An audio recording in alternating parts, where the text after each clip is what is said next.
नमस्कार, स्वागत है आपका खबर फर्स्ट में। मैं आशुतोष पांडे। 2024-25 का शंखनाद आज खबर फर्स्ट बाबू बरही विधानसभा क्षेत्र से कर रहा है। इसका बहुत बड़ा वजह है। वजह आज के तारीख में छुपा हुआ है। 18 सितंबर है और आज से संसद का विशेष सत्र चालू है, जिसमें एक बहुत बड़ा विधेयक पास होने वाला है, वन नेशन वन इलेक्शन। अगर ऐसा संभवतः होता है तो बिहार की राजनीति में बहुत बड़ा आप कह सकते हैं कि समीकरण चेंज होने होगा, जिसका असर सत्ता और विपक्ष दोनों को पड़ सकता है। ऐसे में हर 2024 की अगर हम बात करें तो आज हर नेशनल या डिजिटल मीडिया का सिर्फ और सिर्फ फोकस अगर कहीं है तो वो लोकसभा इलेक्शन पे है, लोकसभा सीट पे है। लेकिन खबर फर्स्ट एक कदम आगे हर वो विधानसभा का समीकरण देगा, क्योंकि 25 का चुनाव अगर 24 में होता है तो कहीं ना कहीं लोकसभा के साथ साथ विधानसभा की चुनाव होगी। इसलिए आज हम बाबू बरही के क्षेत्र में मौजूद है। विधानसभा क्षेत्र है, काफी इंपॉर्टेंट क्षेत्र है। जनसंख्या की अगर हम बात करें तो लगभग 3.5 लाख यहाँ पे वोटर हैं। और अगर हम बात करें तो मौजूदा समय में यहाँ पे जदयू का कैंडिडेट अभी यहाँ से एमएलए हैं। बात अगर गांव की करें, गांव के माहौल की करें, वो तो हम आपको दिखाएंगे। लेकिन सबसे बड़ी बात, लोजपा के वरिष्ठ नेता विभय कुमार झा जी भी हमारे साथ है, जो इसी गांव से मतलब इसी संसदीय विधानसभा क्षेत्र से आते हैं। तो सबसे पहले स्वागत आपका खबर फर्स्ट में। बहुत धन्यवाद आपका। सवाल धारदार होंगे, थोड़े तीखे होंगे, लेकिन मैं चाहूंगा कि संभवतः आप इसका जवाब भी। 2025 का चुनाव अगर 24 में होता है और लोकसभा और विधानसभा इलेक्शन एक साथ लोजपा अगर लड़ती है एनडीए गठबंधन में, तो ऐसे में सीटों की बंटवारे को लेकर जो अभी माथापच्ची इंटरनली चल रहा है हर पार्टी, वो सिर्फ एनडीए ही नहीं, आप इंडिया में भी जाके देखें, जो इंडिया अलायंस अभी बना हुआ उनमें भी चल रहा है। तो इसमें क्या लगता है आपको कि इस समीकरण से क्या 24 से पहले कोई पार्टी निकल पाएगी? क्या लोजपा को इससे फायदा होगा या नुकसान? सीधा जवाब। देखिए, सबसे पहले मैं आपको बता दूं कि इस बात से हम लोग इनकार नहीं कर सकते कि विधानसभा चुनाव जो है 2025 से पहले भी हो सकते हैं। ये भी हो सकता है कि 2024 में लोकसभा चुनाव के साथ साथ बिहार विधानसभा के चुनाव भी आपको देखने को मिल जाएंगे। उसी क्रम में आज 18 सितंबर को माननीय प्रधानमंत्री जी ने पार्लियामेंट का विशेष सत्र दिल्ली में बुलाया है।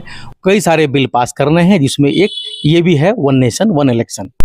और हालांकि 2025 में बिहार विधानसभा का टर्म पूरा हो रहा है, लेकिन अगर जो चुनावी विशेषज्ञ अगर उन लोगों से अगर राय लें तो उन लोगों ने जो कहा है ये कि जो 2 साल के भीतर जिनका चुनाव पेंडिंग है जिस राज्य में, क्योंकि वन नेशन वन इलेक्शन का जो फॉर्मूला इन्होंने निकाला है वो जो 2 साल के भीतर, क्योंकि अगर आप अप्रैल से अगर जोड़ेंगे, अप्रैल मई में लोकसभा का चुनाव ड्यू है, तो वहाँ से अगर आप देखेंगे तो लगभग 1.25 से 1.5 साल बचेगा बिहार का। तो बिहार उसमें घेरे में आ जाएगा कि वन नेशन वन इलेक्शन। तो हम लोग 24 में जो है जो हो सकता है बिहार विधानसभा का चुनाव भी साथ साथ हो जाए। उससे पहले मैं आपको अगर ये बता दूं कि जो हमारी जो पार्टी लोजपा रामविलास, हमारे नेता आदरणीय श्री चिराग पासवान मुस्तैदी से खड़े हैं। तीसरी बार इस देश के प्रधानमंत्री उनको बनाने के लिए पूरा लोजपा का एक एक कार्यकर्ता, एक एक नेता पूरे गांव-गांव बूथ स्तर से लेके मेहनत कर रहा। हमारे को जो सीट देंगे लोकसभा चुनाव में, चाहे वो 5 दें 6 दें, और राष्ट्रीय नेतृत्व हमारे नेता चिराग जी का विषय है, वो लोग करेंगे। लेकिन उसके अलावा यहाँ 40 संसदीय सीट है यहाँ बिहार में। उसके अलावा जो जहाँ भाजपा के या एनडीए के जहाँ जहाँ उम्मीदवार खड़े होंगे, हमारा एक एक कार्यकर्ता मुस्तैदी से खड़ा है और प्रधानमंत्री जी के झोली में एक एक वोट डालने का काम करेगा। विपक्ष का जो इंडिया अलायंस जो बनाया है, उन्होंने यूपीए में वो फेल हो गए, उन्होंने इंडिया अलायंस बनाया, मनसूबा हम लोग फेल करेंगे। 40 में 40 सीट प्रधानमंत्री जी की झोली में हम लोग भेजने का काम करेंगे। 40 में 40 सीट, वो तो अब वक्त की बात का कहा जाता है कि वो तो समय पे छोड़ दीजिए, अब कितनी सीट आएगी। लेकिन 2025 की अगर हम बात करें, आपने अभी लोकसभा इलेक्शन की मतलब व्याख्या बताएं, अगर साथ में विधानसभा हो जाए तो लोजपा को कितना सीट मिल सकता है? देखिए, मैं आपको बता दूं कि बिहार में अभी हमारे जो देश के गृह मंत्री जी हैं आदरणीय अमित शाह जी, झंझारपुर जिस लोकसभा क्षेत्र में आप बैठे हैं अभी, उसी झंझारपुर लोकसभा क्षेत्र में कल ही उनकी रैली थी, परसों ही 16 तारीख को यहाँ आए थे। उन्होंने स्पष्ट रूप से यहाँ की जनता को बताया कि जो बिहार का जो गठबंधन है, जो महागठबंधन का और जो इसका आरजेडी का जो महागठबंधन का जो अलायंस है, वो तेल और पानी के जैसा है, यहाँ पर है। तो इसलिए यहाँ पर कभी भी नीतीश कुमार है, पलटू चाचा, ये हम लोगों ने, हमारे चिराग जी ने नाम नहीं दिया, ये तेजस्वी यादव जी ने ही नाम दिया कि हमारे पलटू चाचा कभी भी कुछ भी निर्णय यहाँ पर हो सकता है। रही बात जो आपने कहा कि हमारी लोजपा की सीट की, मैं आपको बता देना चाहता हूँ कि यहाँ अगर 2024 में भी हो या 25 में भी हो, बिहार में एनडीए की सरकार बनेगी और यहाँ पर एनडीए का ही कोई मुख्यमंत्री होगा। मैंने पहले भी यहाँ पर अपनी बातों में मैंने उनको, अपने भाजपा के बड़े नेताओं से मैंने आग्रह किया है कि अगर एक छोटा सा अगर ये समीकरण, अगर ये प्रयोग कर लें कि हमारे नेता चिराग पासवान जी को अगर मुख्यमंत्री का कैंडिडेट अगर घोषित कर दें, जैसे कि आपको पता है कि लोकसभा चुनाव में जो हमारा एनडीए का जो नेता है वो फिक्स है, माननीय प्रधानमंत्री जी आदरणीय श्री नरेंद्र भाई मोदी जी। लेकिन इंडिया अलायंस में आप देख रहे हैं, एक अनार 100 बीमार। यहाँ लगातार पार्टियां, मोदी जी इतने शक्तिशाली दिनों दिन होते जा रहे हैं। अब इस बात का प्रमाण आप लोग मीडिया कर्मी निकाल सकते हैं। धीरे धीरे यहाँ पहले पटना में किया, फिर बेंगलोर में किया, फिर मुंबई में किया, अब पता नहीं कहाँ की तैयारी है। धीरे धीरे छोटी छोटी पार्टियां जो है इकट्ठी हो रही हैं, क्योंकि नरेंद्र मोदी को उखाड़ फेंकना इतना मुश्किल नहीं है। मैं तो आपके चैनलों के या मीडिया कर्मी को बता चुका हूँ तो 2024 क्या 2029 भी यहाँ बुक हो चुका है। प्रधानमंत्री जी नरेंद्र मोदी जी यहाँ मुस्तैद खड़े हैं, देश हमारा आगे बढ़ रहा है। और मैं आपको बता दूं, विधानसभा चुनाव में यहाँ एनडीए की सरकार बनेगी, चाहे मुख्यमंत्री वो प्रधानमंत्री जी या शीर्ष नेतृत्व को तय करना है। मैंने तो छोटा सा एक लोजपा कार्यकर्ता होने के नाते एक आग्रह किया था भाजपा के बड़े नेताओं से, क्योंकि चिराग पासवान जी की जो रैली होती है पूरे बिहार में, प्रधानमंत्री लेवल की भीड़ होती है, गांव-गांव से लोग जाते हैं सुनने के लिए आखिर चिराग युवाओं को क्या संदेश दे रहा है, बिहार के लिए क्या, बिहार के आवाम के लिए बोल रहा है। इसलिए मैं तो एक छोटे से कार्यकर्ता के नाते आज भी आपके चैनल के माध्यम से अपनी मांग रखूंगा कि अगर भाजपा के शीर्ष नेतृत्व अगर ये ठान ले कि बिहार में चिराग पासवान जी के नेतृत्व में अगर चुनाव हो तो सब दल के लोग, सब समाज के लोग, सब वर्ण के लोग उनको चाहते हैं। ऐसा नहीं कि जो उनके समाज के लोग उनके चाहते हैं, A to Z सब लोग चाहते हैं। नहीं तो हम जैसे लोग, हम लोग सवर्ण जाति से आते हैं, हम जैसे लोग हमने देखा कि बिहारी फर्स्ट और बिहार फर्स्ट जो उनका मुहिम है, जो उनको कोई बिहार को आगे बढ़ा सकता है तो युवा नेतृत्व भी आगे बढ़ा सकता है। चिराग पासवान में जो वो नेतृत्व की क्षमता है वो वही आगे बढ़ा सकता है। उसके पीछे बड़ा नाम है रामविलास पासवान।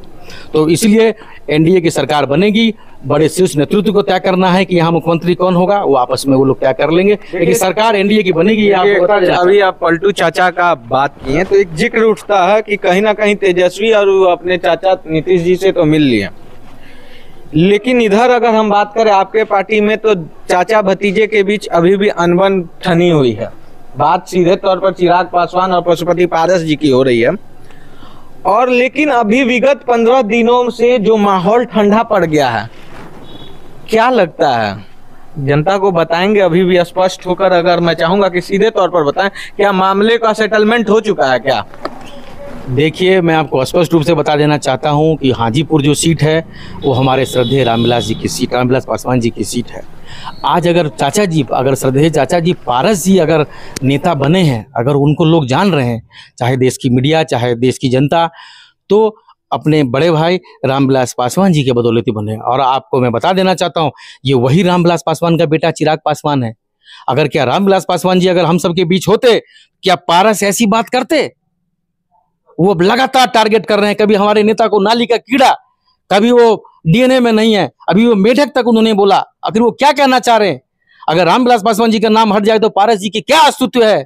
मैंने आपको एक चीज और बता देना चाहता हूं, पीछे मैंने मीडिया कर्मी को बोला है, 2024 के बाद पारस जी कहीं के नहीं रहेंगे। आप मेरी बात को नोट कर लीजिएगा, मिला लीजिएगा। 2000 हमारे मिथिलांचल में, हमारे मिथिला में वो कहा जाता है, जो वंश आगे बढ़ता है बेटा से, चाचा से नहीं बढ़ता, भाई से नहीं बढ़ता। रामविलास पासवान की जो बात है, जो उनकी विचारधारा है, जो उनका वंश है, उनका बेटा चिराग पासवान ही बढ़ाएगा, पारस नहीं बढ़ाएगा। चाचा की जो कहानी है, मेल नहीं हुआ, सवाल ही नहीं उठता। हमारे इतना शांत माहौल क्यों? शांत उनको बड़े नेता ने उनको बोल दिया है कि आप क्यों बार बार मीडिया में इसको टारगेट कर रहे हैं। बड़े नेता किसको बोला गया? चिराग पासवान को बोला गया कि बड़े नेता का मतलब जो, क्योंकि हम लोग लोजपा अभी एनडीए का पार्ट है। एनडीए के जो बड़े नेता हैं, हमारे प्रधानमंत्री जी, हमारे गृह मंत्री जी, हमारे चिराग जी, सारे सर्वदलीय बैठक होती है। उसमें यह निर्णय हुआ कि आपको पब्लिकली मीडिया में नहीं बोलना है। अगर आपको बात रखनी है कि आपको हाजीपुर लड़ना है या कहीं और सीट पे अगर चुनाव लड़ना है तो एनडीए की बैठक में आप अपनी बात रखें, ना कि आप मीडिया के माध्यम से बात रखें। और हमारे नेता को टारगेट करके क्या साबित करना चाहते हैं वो? आज उनको जो वजूद मिला है उनको रामविलास पासवान जी से ही मिला है। घर के मुखिया थे वो, क्यों छोड़ के चले गए? क्यों चिराग जी को अलग थलग कर दिया? मतलब सीधे तौर पर कहा जाए तो बीजेपी के द्वारा पशुपति पारस को लगाई गई फटकार आप कह सकते हैं। आप कह सकते हैं जिस तरीके से उलझुल बात कर रहे थे वो। और आने वाले समय में आपको बता देना चाहता हूं कि हमारी पार्टी के नेता, हाजीपुर से कौन लड़ रहा है? मैं वही बता रहा हूं, हमारे पार्टी के नेता आदरणीय चिराग पासवान जी स्पष्ट रूप से गृह मंत्री जी और प्रधानमंत्री जी से बात हो गई है।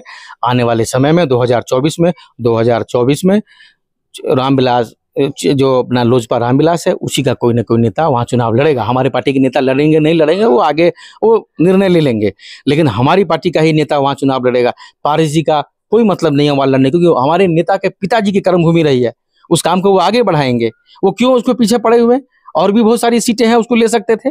2019 में जब रामविलास जी यहाँ थे तब वहाँ जमुई से उनको प्रोजेक्ट किया चिराग जी को, और उसके बाद जब उनको राज्यसभा में जब वो गए तो उनको उन्होंने हाजीपुर दिया। इसका मतलब थोड़े कि आपकी वो हमेशा के लिए सीट हो गई। लेकिन मैंने आपको एक बात और आपको बता देना चाहता हूँ कि मुझे तो ऐसा कहीं ना कहीं एक इस बात की बू आती है। मुझे लगता है कि आने वाले समय में चाचा जी पारस जी ने नीतीश कुमार जी से बात कर रखी है। हो सकता है कि वो महागठबंधन से चुनाव लड़े पारस से, हाजीपुर से पारस। और फेल होते नजर आ रहा है, क्योंकि ऐसे सुनने में भी आ रहा है कि दिसंबर से पहले नीतीश कुमार जी खुद एनडीए में शामिल हो रहे हैं। देखिए, वो सब पार्टी के वरिष्ठ नेताओं के बड़े जो नेतृत्व करता है वो लोग तय करेंगे। राजनीति असीम संभावनाओं का खेल है, यहाँ कुछ भी हो सकता है। विचारधारा से लेके अब आने वाले समय में अब आप देख रहे हैं कि कुछ भी समीकरण कहाँ से कहाँ। बाला साहब ठाकरे हिंदुत्व की लड़ाई लड़ रहे थे शिवसेना महाराष्ट्र में, उनका बेटा कैसे कांग्रेस में शामिल हो? लेकिन अगर ऐसा होता है तो पशुपति पारस का कद तो बढ़ जाएगा ना। नीतीश कुमार जी लगातार एंटी लालू वोट करके वहाँ समता पार्टी बना के यहाँ पर उन्होंने अपनी पार्टी की सरकार बनाई है। फिर जाके वो 2013 में, 2017 में, फिर जाके वो 17 में आए, फिर जाके 2023-22 में वो चले गए। तो राजनीति में आप कुछ नहीं कहा जा सकता। मैं मौसम वैज्ञानिक की पार्टी से जरूर हूँ, मैं मौसम वैज्ञानिक नहीं हूँ कि मैं बताऊँ कि नीतीश फिर से आएंगे। लेकिन मैं ये कह दूं कि बिहार के भले के लिए जो 2005 से 2010 तक जो बिहार का विकास हुआ, नीतीश कुमार जी और बीजेपी के साथ, जो सुशील जी और नीतीश कुमार जी के साथ, वो एक स्वर्णिम इतिहास में दर्ज रहेगा। बिहार में रोड नहीं था, बिहार में इंफ्रास्ट्रक्चर नहीं था, लोग डरते थे। मैं दिल्ली विश्वविद्यालय में पढ़ता था, लोग मुझे कहते थे कि आप क्यों कहते हैं आप बिहारी है, इधर उधर आजू बाजू के राज्य का बताइए। लोग वहाँ बिहारी गाली थी, वो सब ठीक हुआ 2010-12 के बाद ठीक हुआ। लेकिन फिर यहाँ पर नीतीश कुमार जी ने क्या किया, 2013 में वहाँ चले गए। तो ऐसा लगता है कि उनकी कोई विचारधारा नहीं है, वो लगातार कुर्सी से चिपकना चाहते हैं। लेकिन अगर वो ऐसा निर्णय लेते हैं कि बिहार के विकास के लिए माननीय नरेंद्र मोदी जी को तीसरी बार अगर प्रधानमंत्री वो देखना चाहते हैं और वो चाहते हैं कि एनडीए में शामिल हो, तो हमारी पार्टी के जो वरिष्ठ नेता हैं या एनडीए के वरिष्ठ नेता हैं उनसे वो बात करके वो रख सकते हैं। 2 सवाल जी, मैं चाहूंगा कि इसको शॉर्ट में जवाब दीजिएगा। सबसे पहला सवाल ये है कि अगर ऐसा होता है कि एनडीए में नीतीश कुमार जी फिर आते हैं, क्योंकि वो जो आप जवाबों का शैली है वो आपका भी बदला नजर आ रहा है कि आपने बहुत अच्छा स्वर्णिम काल बताया, बिहार के इतिहास में, राजनीतिक इतिहास का स्वर्णिम काल आप नीतीश कुमार और सुशील मोदी जी का काल बताएं। तो इससे लग रहा है कि कहीं ना कहीं कुछ ना कुछ खिचड़ी पकड़ रही है, राजनीतिक खिचड़ी पकड़ी है। लेकिन मेरा सवाल है कि अगर एनडीए में नीतीश कुमार आते हैं तो पलड़ा किसका भारी रहेगा, चिराग पासवान या पशुपति पारस? बहुत ऑब्वियस है चिराग पासवान जी का। आप अगर 2020 का अगर चुनाव अगर आप देखें तो आपने देखा कि जो जेडीयू है यहाँ, बेशक मुख्यमंत्री वो बने हुए हैं, जेडीयू से मुख्यमंत्री हैं नीतीश कुमार जी, लेकिन तीसरे नंबर की पार्टी है। पहले नंबर की पार्टी आरजेडी है, दूसरे नंबर की बीजेपी है, वो तीसरे नंबर की पार्टी है। तो माननीय मुख्यमंत्री जी ने भी कई बार इस बात को बोला है कि जो चिराग मॉडल ने मुझे वहाँ हरा दिया, हार का मुंह देखना पड़ा। तो आखिर उन्होंने भी इस बात को कबूला है, जो चिराग जो है मुझे कहाँ आसमान से नीचे मुझे गिरा दिया। तो निश्चित रूप से चिराग पासवान जी ये बिहारी नहीं, इस देश के भविष्य हैं। आने वाले समय में पूरा युवाओं का भारत होगा, युवाओं का बिहार होगा। और माननीय चिराग पासवान जी यहाँ बिहार के मुख्यमंत्री अगर बनते हैं तो यहाँ बिहार में सब कुछ कायाकल्प हो जाएगा। आप मुझे बार बार मैं आपको ये पूछता हूँ कि बिहार में अलग अलग राज्यों से लोग क्यों नहीं आते हैं नौकरी करने? क्यों जाते हैं लोग केरला? क्यों जाते हैं लोग तमिलनाडु? मैं एक पान की दुकान पे वहाँ तमिलनाडु चेन्नई में था, तो मैंने कहा बाबू कहाँ से रहने वाले हो? भैया हम तो बिहार के हैं। क्यों? पढ़ाई करने आए। क्यों नहीं हमारे यहाँ इंफ्रास्ट्रक्चर? यहाँ तो बहुत सारे कॉलेजेस हैं। ये सब कौन ठीक करेगा? किसकी जिम्मेदारी है? मुख्यमंत्री की जिम्मेदारी होती है। क्यों यहाँ पर आप देखिए, कोई भी ट्रेन पकड़ लीजिए, चाहे मिथिला में आप हो, चाहे आप मगध वाले एरिया में हो, नंग धड़ंग लोग भोजन की तलाश में कहाँ चले जा रहा है? पंजाब जा रहा है। पंजाब की खेती करने वाला कौन है? दिल्ली का बिल्डर का मजदूर का जो घर बनाने वाला कौन? हमारे बिहारी। ऐसा क्यों नौबत किया नीतीश कुमार ने? ऐसा क्यों आने दिया? हमारे नेता चिराग पासवान जी ने सवाल उठता है एक सवाल। ठीक है, सरकार नहीं की, लेकिन ये तो आपका गांव है, इसका विकास कहाँ हुआ? देखिए, सबसे बड़ी बात यह है कि ये जब हम लोग भाजपा के साथ नीतीश कुमार थे तो विकास की नदियां बहती थी। ऐसा नहीं कि जानबूझ के हम लोग ऐसा कह रहे हैं कि अब जो एनडीए के साथ, यहाँ पर एक्चुअल में काम होता था। अब नीतीश कुमार जी अपनी कुर्सी बचा रहे हैं। अब देखिए, बिहार में कितनी बार चुनाव हुए 2005 से, कितनी बार सरकार पलटी मारे, उधर गए इधर आए, लेकिन मुख्यमंत्री बदला क्या? उप मुख्यमंत्री बदल गए, मुख्यमंत्री नहीं बदले। तो माननीय मुख्यमंत्री हमारे नेता चिराग जी कहते हैं कि मुख्यमंत्री जी को विकास से मतलब नहीं है। जो अधिकार बिहार का है बाकी राज्यों का भी है आज़ादी के बाद। आप चले जाइए महाराष्ट्र, गुजरात, पंजाब, हरियाणा, कैसे विकास हो गया? और बिहार का क्यों विकास नहीं हुआ? लगातार 15 साल से लालू जी हैं, 15 साल से नीतीश कुमार है, भाजपा के साथ फर्स्ट टर्म में रहे, वो कुछ काम हुआ यहाँ पर? बहुत सारा काम आपको भी देखने को मिलेगा अलग अलग जिलों में, लेकिन उनका मुख्य उद्देश्य अब विकास नहीं रह गया। उनका मुख्य उद्देश्य कुर्सी बचाना रह गया कि कैसे मैं कुर्सी बचा रहा हूँ। मैं जब तक जानना चाहती है, खबर फर्स्ट का हर वो व्यूअर्स जानना चाहता है कि आगामी चुनाव जो विधानसभा का होने वाला, आप कहाँ से लड़? देखिए, मैं अपनी पार्टी का, लोजपा रामविलास का एक सामान्य कार्यकर्ता हूँ। हमारी पार्टी के नेता चिराग पासवान जी को त्याग करना है। मैं कॉर्पोरेट से आया हूँ, MBA HR हूँ। मैं तो लगातार नौकरी किया कंपनियों में। हमारे मैनेजमेंट को डिसाइड करना होता है कि इसकी उपयोगिता कहाँ ली जाए, इस इंडिविजुअल का कहाँ काम, कौन सा डिपार्टमेंट, कौन सा जिम्मेदारी दी जाए। तो मैं तो वहां से सीख के आया कॉर्पोरेट कल्चर। हमारे नेता आदरणीय चिराग पासवान जी को तय करना है कि मुझे क्या करना, चुनाव लड़ना है या मुझे मीडिया में बना रहना है, पार्टी की बात मीडिया में रखनी है। मुझे चुनाव लड़ने के लिए पार्टी। लेकिन आप कॉर्पोरेट कल्चर से जरूर है, लेकिन घर से आप राजनीति भी तो सीखे हुए ना, राजनीतिक कल्चर तो आपको घर से मिला। निश्चित रूप से एक कहावत भी है कि जो पानी में जो मछली होती है उसको तैरना सिखाया नहीं जाता, वो घर से सीखता है। मैंने जब जन्म लिया तो मैं जन्म से ही घर में राजनीति ही देख रहा हूँ। हमारे घर में कोई बिजनेस या बहुत बड़ा तो ऐसा कुछ है, हमने तो राजनीति ही देखी है। लेकिन हमारी पार्टी के आलाकमान, उनको निर्णय करना होता है। बीजेपी क्यों नहीं ज्वाइन किया आप? लोजपा क्यों ज्वाइन किया? पिताजी अगर बीजेपी में हैं तो ऐसा भी हो सकता था कि आप भी बीजेपी में ज्वाइन कर सकते थे, लेकिन लोजपा ही क्यों? देखिए, हमारे पार्टी के जो राष्ट्रीय अध्यक्ष जी हैं चिराग जी, उनकी जो सोच है युवाओं को लेकर साथ चलना, बिहार फर्स्ट और बिहारी फर्स्ट का जो ड्राफ्टिंग उन्होंने तैयार किया, आप देखेंगे कि बिहार का सारा इंफ्रास्ट्रक्चर से लेके जो पलायन हो गया बिहार में, आप देखेंगे कि गाँव नहीं, आप हर कॉन्स्टिट्यूंसी में आप चेक करिए कितने वोटर है यार, वोट कितना गिरता है, 40%, 45%। क्यों नौबत आया? क्यों लोग बच्चों को पढ़ाने जा रहे हैं? कोटा के टीचर बिहारी, कोटा का जो मकान मालिक बिहारी, विद्यार्थी बिहारी, क्यों नहीं बिहार में हो सकता?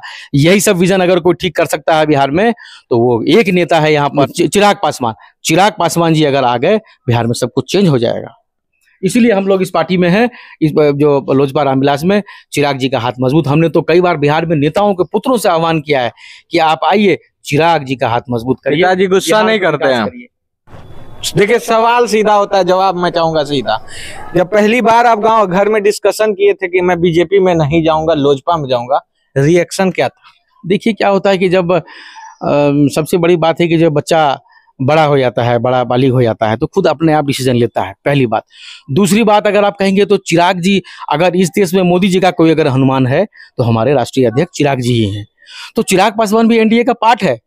आप जहां देखेंगे कि चिराग पासवान जी, अगर कोई विधानसभा अगर होगा तो कहीं पर हेलीकॉप्टर होगा, कहीं भाजपा होगा, जहां हम लोग सपोर्ट करेंगे, कमल फूल होगा। राम के रहते हनुमान की जरूरत कहाँ पर? ही पार्ट है ये। राम तो अभी मौजूद है ना। सबसे बड़े हनुमान प्रधानमंत्री मोदी जी के हैं हमारे चिराग जी।